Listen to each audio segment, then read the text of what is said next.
Every volleyball player at every recreational level shares one specific serving habit that quietly and consistently costs them points in every single match they play. It is not a technical flaw in their swing mechanics. It is not a problem with their toss position. It is not about power, arm speed, or physical ability. It is something far simpler on the surface and far more damaging in practice. And because this habit is so deeply embedded in how recreational volleyball is culturally played, almost nobody ever notices that they are doing it until someone points directly at it. The habit is this: you are serving to survive instead of serving to actually score. You walk to the service line, you take your stance, you toss the ball, you swing, and somewhere inside that sequence, usually before the toss has even left your hand, your entire mental focus collapses down to one single thing: not missing, not hitting it into the net, not sending it long, not being that person. Your brain is completely occupied with the outcome you desperately want to avoid, with zero bandwidth remaining for the outcome you are supposed to be creating. And the result is a serve that floats safely over the net, lands in a comfortable middle zone of the court, and gives the other team's passer the single easiest first touch of their entire game. Here is the painful, uncomfortable truth that most recreational players never fully confront. A serve that is purely focused on not missing is not a neutral, harmless serve. It is an actively bad serve. It does not merely fail to score points, it actively and measurably helps the other team. It removes all pressure from their passers, gifts their setter a clean ball arriving in exactly the zone they want, and allows their offense to launch and run precisely according to their game plan. You have not just wasted your serving opportunity, you have actively started the rally from a position of disadvantage on your own serve. Now, let us talk specifically about why this happens at such a universal scale, because genuinely understanding the cause is always the first essential step to fixing any habit permanently. When the score is close, when your team needs a critical side out, when it is your very first serve of the match, the stakes feel genuinely, viscerally real. Your brain registers the importance of the moment with a sharp alert. The survival instinct fires immediately. You shift unconsciously from playing to attack to playing to avoid loss. This is a completely natural and understandable neurological response. The problem is that in volleyball specifically, survival mode serving is not actually survival at all. It is slow, quiet defeat, administered one free offensive play at a time. Every cautious serve gives the other team one more easy ball to run their offense from. Over a full match, those free plays compound significantly. Teams that consistently serve cautiously and defensively lose the serving battle over the course of a full match, even when they technically make most of their individual serves and keep the ball reliably in the court. The fix is not to serve harder. It is not to change your technique. The fix is to serve with a deliberate, pre-committed target.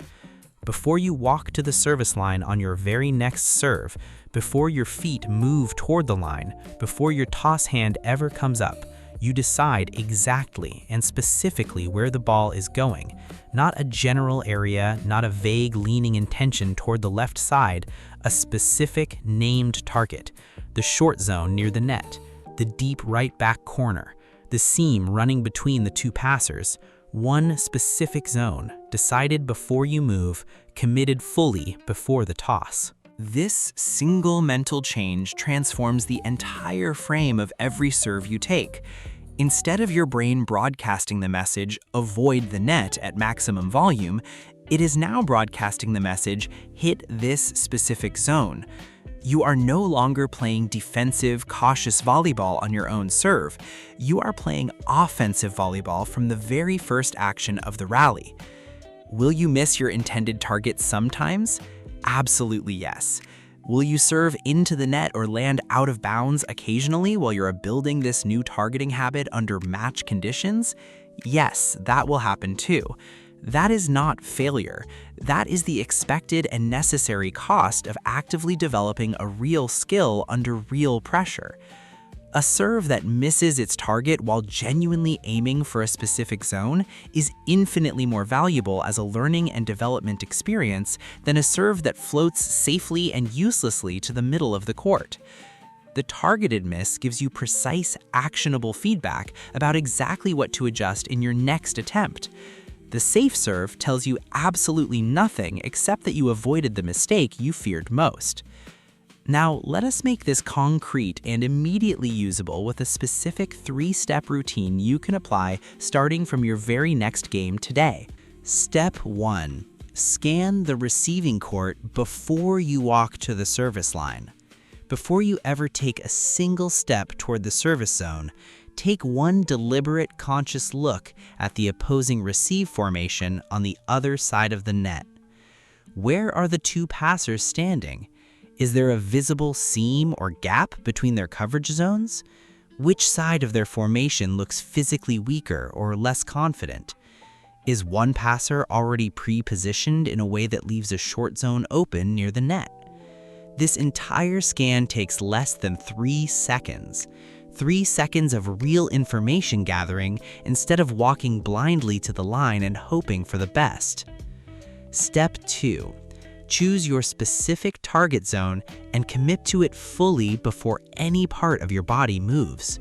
Not a vague directional lean, a specific, clearly named target with a clear location. Say it deliberately in your mind before your feet move even one step toward the line. Deep right back corner, short zone near the left antenna, middle seam directly between the two passers. The specificity is everything here. A vague general intention does not occupy enough of your mental processing bandwidth to override the deeply ingrained survival instinct when it fires. A specific, clearly named target does occupy that bandwidth. It gives your brain a task that replaces the fear. Step 3. Serve through your pre-committed routine, not through the emotional weight of the score. Once your target zone is chosen and committed, your entire job during the serve execution is to direct the ball toward that specific zone, not toward safety, not toward the comfort of the middle third of the court, toward the exact zone you named in Step 2. The current score does not change your target. The critical nature of the moment does not change your target. The fact that everyone is watching does not change your target. You serve toward your committed zone every single time, in every context, without exception. This 3-step routine does 2 things simultaneously. It eliminates the survival mode serving habit by replacing the fear-based mental frame with a task-based mental frame. And it begins developing your serve into a real weapon, because the only way to build a targeted serve is to target it repeatedly under real conditions. The last thing to understand is this: your serve does not need to be powerful to be genuinely dangerous. A well-targeted serve at moderate, controlled pace is dramatically more disruptive to the other team than a hard, fast serve aimed at nobody. Direction is the primary weapon. Pace is secondary and often less important than players assume. The libero on the other side would far rather pass a fast serve aimed directly at them, where they can set their platform and control it cleanly, than a medium-pace serve aimed precisely at the seam between two players who must communicate and decide in a fraction of a second. Pace is familiar and well-practiced and comfortable. Displacement and forced last-second hesitation between two players are genuinely not comfortable, and that discomfort is exactly what disrupts an offense. You already have the serve you need to start causing real problems for the other team's receive. You already have the arm, the mechanics, and the ability. You just need to consistently aim it at something specific.